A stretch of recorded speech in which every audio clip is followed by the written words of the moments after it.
थोड़ा करेंगे ना तो भजन का प्रभाव ऐसा है कि थोड़ा थोड़ा करते करते ये अधिक होने लगता है। विघ्न शुरू करने का है, भजन प्रारंभ करने में विलंब होता है। कहेंगे क्यों होता है? तो कलयुग के जो कलमशी विचार हैं ये भजन प्रारंभ होने नहीं देते। क्यों? ये कहते हैं कि तुम भजन करोगे तो हम रहेंगे कहाँ? काम क्रोध मद मोह लोभ मत्सर। जो भजन करता है उसके अंदर ये सब धीरे धीरे शमन को प्राप्त हो जाते हैं। तो मेरी तो आप सबसे ये हाथ जोड़कर प्रार्थना है, कथा सुन रहे हैं हम लोग, इसलिए घर परिवार के सारे काम करते हुए भी 24 घंटे में 24 मिनट कम से कम भगवान का भजन अवश्य करें, अवश्य अवश्य करिए भगवत भजन। यही अपनी निजी प्रॉपर्टी है।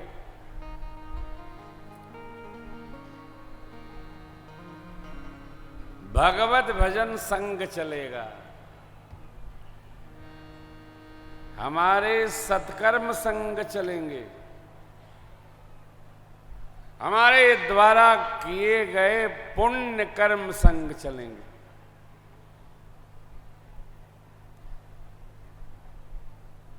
आपने किसी से सुना होगा,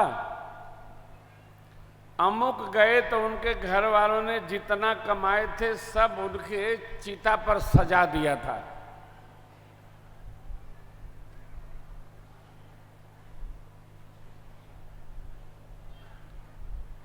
मैंने तो स्मशान घाट पर पंडा महाराज से झगड़ा करते लोगों को देखा है।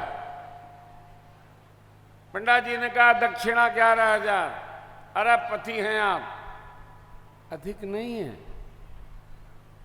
अरे घाट पर आए हो, अधिक और कम क्या करना? पंडित जी जो मांगे नमस्ते करो, यहां से विदा ले हो। वही जगह मिली है। कई लोगों की आदत होती है सब्जी वाले से मोलाई, रिक्शा वाले से मोलाई, ऑटो को पैसा देना हो ऑटो वालों से झगड़ा।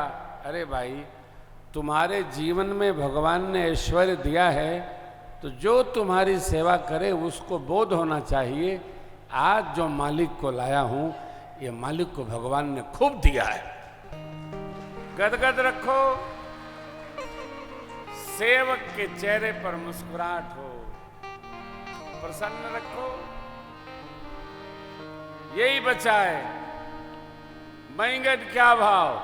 17 रुपये किलो। महंगा नहीं है, 5 रुपया लगाओ। ओ सड़ी वाली ढेली है, ले जाओ।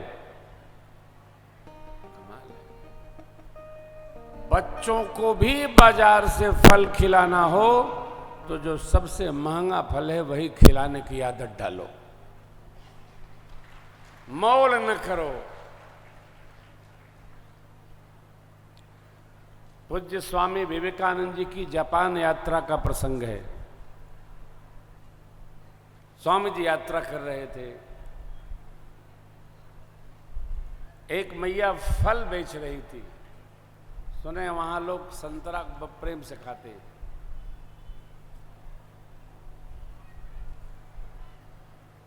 जो संतरे सड़ गए थे, क्योंकि संतरा तो अगल बगल रखने से ही सड़ जाते हैं। स्वामी जी ने पूछा हमको फल चाहिए, कितने का है? बताइए, इतने का है।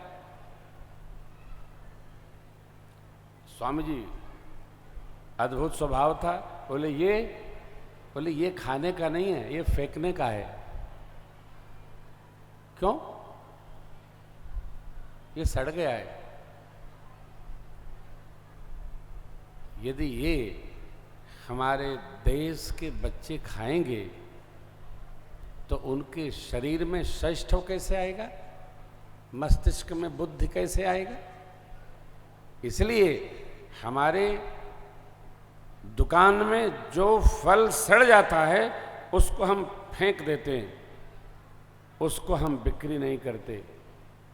स्वामी जी आप भारत से आए हैं, आप हमारी दुकान का जो सबसे उत्तम सामान है, फल है, वो खरीदिए और जा करके अपने देश में ये भाव रखिएगा कि हम जापानी लोग अपने देश के बच्चों को सड़ा फल नहीं, श्रेष्ठ फल खिलाते हैं। अरे साहब,